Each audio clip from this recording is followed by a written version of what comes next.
Call money వేధింపుల కారణంగా తాను తీవ్రంగా నష్టపోయానని, అయితే తనకు చెందిన మరో 11 ఎకరాల వ్యవసాయ భూమిని కాల్ మనీ వ్యాపారులు ఆక్రమించుకునేందుకు ప్రయత్నాలు చేస్తున్నారని, వారి చేయించుకున్న అక్రమ రిజిస్ట్రేషన్ను ప్రభుత్వం వెంటనే రద్దు చేయాలని బాధితురాలు చాగర్ల గాయత్రి డిమాండ్ చేశారు. విజయవాడ గాయత్రీనగర్లోని మైత్రి రెసిడెన్సీలో ఏర్పాటు చేసిన విలేకరుల సమావేశంలో ఆమె తన ఆవేదనను మీడియాకు విన్నవించుకున్నారు. గతంలోనూ తాను కాల్మనీ బాధితురాలుగా అందరికీ తెలుసునని, ఆర్టీసీ కాలనీకి చెందిన వెనిగల్ల హర్షవర్ధన్, హరినాథ్ వల్ల తాను ఈ సమస్యల్లో చిక్కుకున్నానని వివరించారు. ఈ విషయమై ఉన్నతాధికారులందరికీ విన్నవించుకున్నా ఇప్పటి వరకు తనకు ఎలాంటి న్యాయం జరగలేదని ఆమె కన్నీటి పర్యంతమయ్యారు. కాల్మనీ వ్యాపారాల వద్ద తాను కొంత మొత్తం డబ్బు తీసుకున్నానని, అందుకుగాను దాదాపు 5 కోట్ల రూపాయల మేర మొత్తానికి 21 కోట్ల రూపాయలు చెల్లించానని గాయత్రి తెలిపారు. డబ్బు తీసుకునే సమయంలో తన భూమిని వారు సేల్ డీడ్ చేసుకున్నారని, డబ్బులు మొత్తం తిరిగి ఇచ్చేశాక సేల్ డీడ్ క్యాన్సిల్ చేస్తామని చెప్పి మాట తప్పారని ఆరోపించారు. క్యాన్సిల్ చేయకపోగా తనను నానా విధాలుగా ఇబ్బందులకు గురి చేశారని, ఒకరోజు తమ ఇంటికి వచ్చి కూడా గొడవ పడ్డారని పేర్కొన్నారు.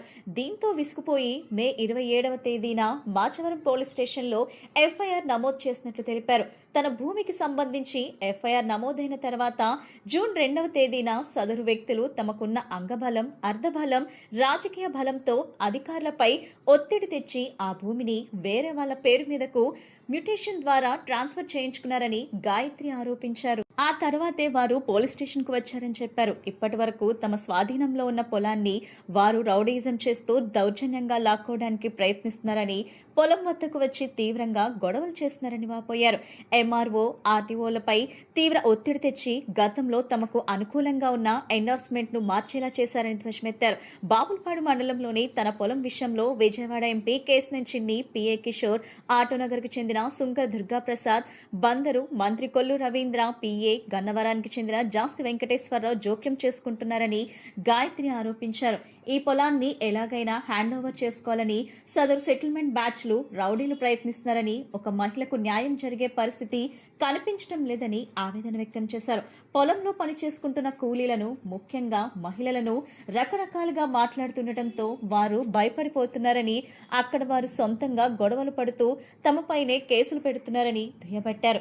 పొలానికి వస్తే చంపేస్తామని, శవాలు లేపేస్తామని బెదిరిస్తున్నారని ఒక వీడియో ఆధారాలను కూడా ఆమె మీడియాకు ప్రదర్శించారు. తాము ఆ పొలాన్ని ఎవరికూ అమ్మలేదనే విషయం అధికారులకు, రాజకీయ నాయకులకు తెలిసిన అందరూ కుమ్మక్కయ్యారని ఆరోపించారు. ప్రశాంతంగా ఉండే గన్నవరం నియోజకవర్గంలో ఇలాంటి రౌడీయిజం వల్ల ఎలాంటి పరిస్థితులు దాపరిస్తాయోనని ఆందోళన వ్యక్తం చేశారు. తన ఆస్తి పేపర్లు, డాక్యుమెంట్లు, ప్రామిసరీ నోట్లు, చెక్కులు ఇంకా కాల్ మనీ వ్యాపారుల వద్దే ఉన్నాయని, వాటిని ఇప్పించకుండా కేసు ఉపసంహరించుకోవాలని ఒత్తిడి తెస్తున్నారని అన్నారు. ముఖ్యమంత్రి నారా చంద్రబాబు నాయుడు, లోకేష్ బాబు, పవన్ కళ్యాణ్, జగన్మోహన్ రెడ్డిలతో పాటు కమ్యూనిస్ట్, బీజేపీ పార్టీ నేతలు స్పందించి తనకు న్యాయం చేయాలని, తను ఎంతో మంది బాధితులను ఆదుకోవాలని ఆమె మీడియా ముఖంగా వేడుకున్నారు. మే 27వ తారీఖున ఎఫ్ఐఆర్ పెట్టానండి. కాల్మనీ బాధితుల మూలంగా వాళ్ళ దగ్గర నేను కొంత అమౌంట్ తీసుకున్నాను సార్. ఒక 5 కోట్ల అమౌంట్ తీసుకుని నేను 21 కోటి డబ్బులు కట్టానండి. ఆ సమయంలో మా భూమిని వాళ్ళు సేల్ డీడ్ చేసుకున్నారు సార్. డబ్బులన్నీ ఇచ్చేసినాక సేల్ డీడ్ క్యాన్సిల్ చేస్తానని చెప్పారండి. కానీ క్యాన్సిల్ చేయకుండా నన్ను నానా విధాలుగా బాధలు పెడుతుంటే ఒకరోజు మా ఇంటికి కూడా వచ్చి గొడవలు జరిగితే అదే రోజు నేను ఎఫ్ఐఆర్ పెట్టానండి. మాచవరం పోలీస్ స్టేషన్లో మే 27వ తారీఖున ఎఫ్ఐఆర్ పెట్టానండి. ఎఫ్ఐఆర్ పెట్టినాక వాళ్ళు మ్యూటేషన్కి వాళ్ళు వెళ్ళిపోయి దాన్ని వేరే వాళ్ళ పేరు మీదకి ట్రాన్స్ఫర్ చేశారండి. జూన్ 2వ తారీఖున ట్రాన్స్ఫర్ చేసి పోలీస్ స్టేషన్కి వచ్చారండి. ఈలోపు వాళ్ళకున్న అంగబలం, అర్ధబలం, రాజకీయ బలం అన్నిటిని ఉపయోగించండి అధికారుల మీద ఒత్తిడి చేసి అప్పటి వరకు మా స్వాధీనంలోనే ఉన్న పొలాన్ని వాళ్ళు స్వాధీనపరచుకోవడానికి ట్రై చేస్తున్నారు సార్. చాలా రౌడీయిజంగా చేస్తున్నారు. పొలం దగ్గరకు వచ్చి ఎంఆర్ఓ గారు, ఆర్డీఓ గారు వాళ్ళ మీద బాగా ఒత్తిడి చేస్తున్నారండి. ఒత్తిడి చేసి వాళ్ళు మాకు ఒకసారి ఫస్ట్ ఎండార్స్మెంట్ మా కిందే ఉందని ఇచ్చారండి. మళ్ళీ రెండోసారి వాళ్ళు ఒత్తిడి మూలంగా ట్రాన్స్ఫర్ చేశారండి. ఇది ఇలా ఉండగా అసలు విజయవాడ ఎంపీ అంటండి, ఎంపీ గారు పిఏ అంటండి, కిషోర్ గారు అంట, ఆయనకేం పని అండి బాపులపాడు మండలంలో ఉన్న పొలం గురించి ఇక్కడి నుంచి ఆటోనగర్ చెందిన సుంకర దుర్గాప్రసాద్ అండి, ఆయన ఫోన్ చేయించటం అండి. ఆయన నాకు ఎంపీ గారు బాగా క్లోజు అని చెప్పేసి ఇక్కడి నుంచి ఆయన అధికారుల మీద ఒత్తిడి తేవటం అండి.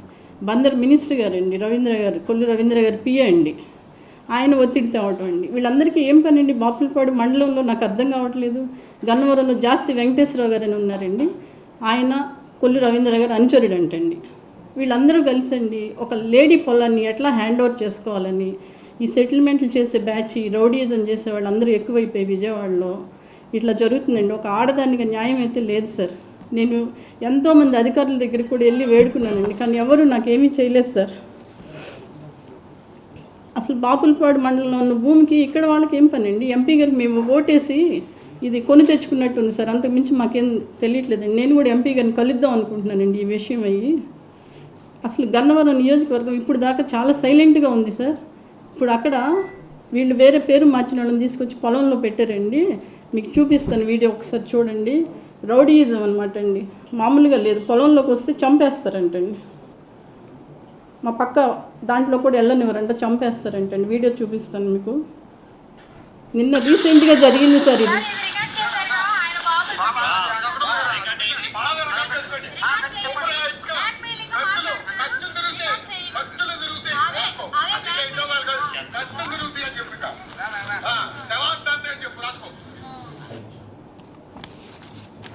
ఈ పొలం అండి వాళ్ళకి ఇంతవరకు హ్యాండ్ ఓవర్ ఆల్ ఇచ్చేదాన్ని సర్వే పెట్టమని చెప్పేసి సర్వే చేస్తున్నారండి. నాకేమో మొన్న 19వ తారీఖు ఫ్రాక్చర్ అయింది సార్. సర్వే వాళ్ళేమో ప్రతి 4 రోజులకి సర్వే అని చెప్పేసి నన్ను హింస పెడుతున్నారండి. వాళ్ళకి ఒక గవర్నమెంట్ నుంచి సర్టిఫికేట్ వస్తే హ్యాండ్ ఓవర్ చేసుకోవడానికి. యాక్చువల్గా మేము ఆ పొలం అమ్మలేదు సార్, అది అందరికీ తెలుసు. ఈ చేసే అధికారులకి తెలుసు, ఈ పొలిటికల్ వాళ్ళకి అందరికీ తెలుసు అండి. కానీ అందరూ కుమ్మక్కయ్యి అక్కడ ఇచ్చేస్తున్నారండి. ఈ గన్నవరం నియోజకవర్గం ఇప్పటివరకు ప్రశాంతంగా ఉందండి. ఇప్పుడు ఈ వీడియో చూశారు కదా సార్, ఈ వీడియో మూలంగా గన్నవరం నియోజకవర్గంలో మరి ఏ సవాళ్ళు లేపుతారో వాళ్ళకే తెలియాలండి. ఇప్పుడు మాట్లాడిన వాళ్ళు వచ్చి గొడవలండి, పొలంలో మనుషులను వేసుకుని వచ్చి మా కూలాళ్ళు పని చేసుకుంటే ఆడాళ్ళని రకరకాలుగా మాట్లాడటం అండి. వాళ్ళల్లో వాళ్ళే కొట్టుకుని మా మీద కేసులు పెట్టడం. వర్కర్లు ఉండలేకపోతున్నారండి, అక్కడ భయపడిపోతున్నారు. వాళ్ళల్లో వాళ్ళే కొట్టుకుంటున్నారు, మా మీద కేసులు పెడుతున్నారు. అదేమంటే మిమ్మల్ని చంపేస్తాం, శవాలు లెగుస్తాయి, ఈ టైప్ అండి. అసలు ఎట్లా బతకాలో కూడా తెలియట్లేదు సార్. ఇట్లా అయితే గవర్నమెంట్కి కూడా చెడ్డ పేరు వస్తుందండి నాకు తెలిసి. ఎందుకండి ఇట్లా ఇంత అరాచకంగా జరుగుతుందో నాకు అర్థం కావట్లేదండి. వీళ్ళైనా కానీ రికమెండ్ చేసేటప్పుడు, అధికారులకు రికమెండ్ చేసేటప్పుడు న్యాయం అన్యాయం చూడాలి కదండి. చూసి కానీ రికమెండ్ చేయాలి, కానీ వాళ్ళు ఇష్టం వచ్చినట్టు మా మనిషి అని చెప్పేస్తే సరిపోతుందండి. విపరీతమైన ఒత్తిడి అండి ఆర్డీఓ గారు, ఎంఆర్ఓ గారి మీద. జాస్తి వెంకటేశ్వరరావు గారు, కిషోర్ గారు, సుంకర దుర్గాప్రసాద్ గారండి. మా పొలంలోకి మమ్మల్ని వెళ్ళనీయకుండా ఇంత రౌడీజం చేస్తున్నారు సార్. ఇంకేంటి సార్ న్యాయం నాకు అర్థం కావట్లేదు. ఎవరిని అడగాలండి? చంద్రబాబు నాయుడు గారిని అడగాల, లోకేష్ బాబుని అడగాల, పవన్ కళ్యాణ్ గారిని అడగాల? ఒక లేడీ ఎంత బాధపడుతుంటే కనీసం నేను నెల నుంచి అండి తిరగని అధికారి లేడు. మీ ప్రెస్ వాళ్ళ ద్వారా చెప్పుకున్నాను, ఎవరిది ఏమీ అవ్వట్లేదండి.